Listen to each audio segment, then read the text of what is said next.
Ito pala ang dahilan kung bakit na-delay ang announcement ni Lebron. Dalawang malaking superstar mga idol ang inaantay para daw maka-reunion si LBJ. Paano kung ang matagal na paghihintay sa desisyon ni LeBron James ay hindi dahil wala pa siyang napipiling team kundi dahil hinihintay niya ang may mas malaking trade na mangyari? Daming lumabas sa bagong anggulo ngayong araw mga idol tungkol sa free agency ni King James. At mas nakakagulat, may report pa na handa na raw sana siya mag-anunsyo, pero dahil sa naging komento ni Kume Adam Silver, posibleng lalo niyang pinatagal ang lahat. Kaya ang tanong ngayon, naghihintay lang ba si Lebron ng tamang timing o may sinusubukan pang buuing super team? Habang lumilipas sa mga araw, nananatiling isa sa pinakamalaking usapan sa NBA ang free agency decision ni Lebron. Ilang teams na ang naiugnay sa kanya pero hanggang ngayon wala pa rin opisyal na announcement kung saan niya gustong tapusin ang huling bahagi ng kanyang karir. Isa sa pinakamalakas na kandidatong lumalabas ay ang Miami Heat. Matagal lang napag-usapan ngayong summer ang posibilidad na bumalik si Lebron sa South Beach. At matapos ang isang di umano'y leak ng livestream sa YouTube ng Miami, lalo pa tuloy lumakas ang paniniwala ng ilang mga fans na posibleng may nangyayari na sa pagitan ng dalawang panig. Pero kahit sabihin nating Miami na talaga ang napili niya, may report na posibleng ibang dahilan kung bakit hindi pa niya ito ina-announce. Ayon kay Andy Baskin, handa na raw sanang ipaalam ni Lebron ang kanyang desisyon. Pero nang bagitin ni Adam Silver na hinihintay ng NBA ang kanyang pagpili bago buuin ang ilang bahagi ng schedule, hindi daw dun natuwa si LBJ. May malaking epekto kasi mga idol sa television schedule ng liga kung saan team mapupunta ang isang player na kasing laki ng pangalan ni Lebron. Natural lang na ilalagay sa mas maraming primetime games ang team na pipiliin niya. Pero based sa report, posibleng naramdaman ni Lebron na pinipressure siyang magdesisyon agad. At dahil hindi niya nagustuhan ang pagpe-pressure di o mano ni Kume, lalo raw niya ipinagpaliban ang announcement. Hindi ito nangangahulugang kumpirmado na mga idol ang Miami ang kanyang destinasyon. Report lamang ito tungkol sa posibleng dahilan ng delay.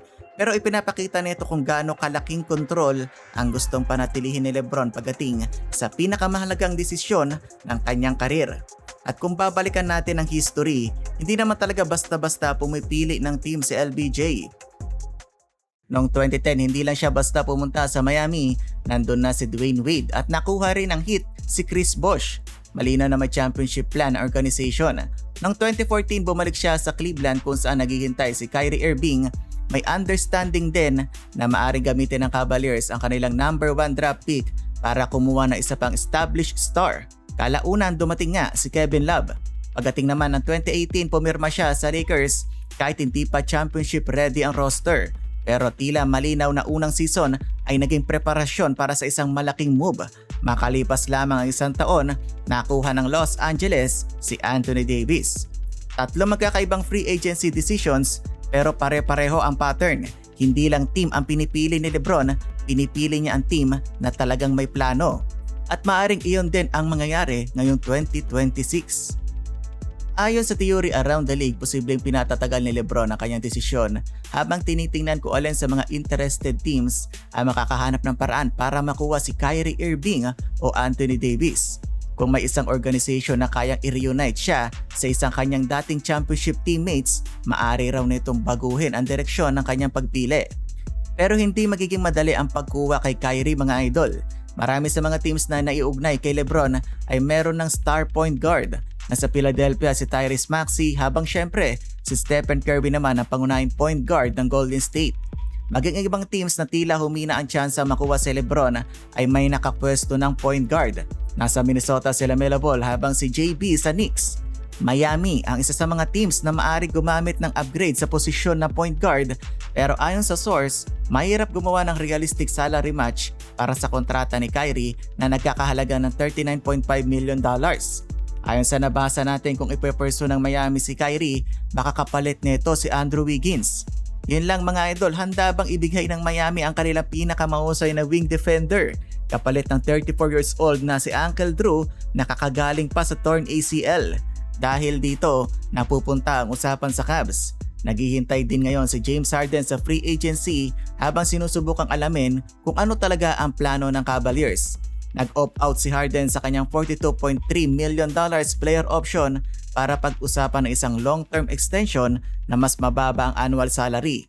Handa rin umano siyang maghintay upang bigyan ng flexibility ang Cleveland habang sinusubukan nitong habulin si King James. Pero may mas malaking tanong mga idol, sapat ba ang presensya ni Harden para kumbinsihin si LeBron na bumalik? Ang paniniwala around the league ay maaring mas maging interesado si LeBron sa Cavaliers kung mapapalitan si Harden ni Kyrie. Parang ang dating mga idol, mas may tiwala talaga si LeBron sa kanyang dating point guard na si Uncle Drew kesa kay The Beard. Bukod pa dyan, isipin nyo na lang LeBron at Kyrie muling magsasama sa Cleveland pagkatapos ng kanilang makasaysayang championship run noong 2016. Siguradong bulabog na naman dyan ang internet. Napakagandang storyline pa nito para sa NBA at nostalgic para sa mga fans. At sigurado magiging isa to sa pinakamalaking reunion sa NBA. Pero hindi lang si Kyrie ang posibleng susi sa desisyon ni LeBron. Nariyan din si AD. Nauna nang lumabas ang report na sinusubukan ng Golden State Warriors na gamitin si Jimmy Butler sa isang trade package para makuha si Davis mula sa Washington Wizards. Ang layunin umano ay gawing mas kaakit-akit ang Warriors para kay LeBron. Kung mapapagsama ng Golden State sina Curry, LeBron at Davis, malinaw kung bakit maaari maging interesado si LeBron sa Bay Area.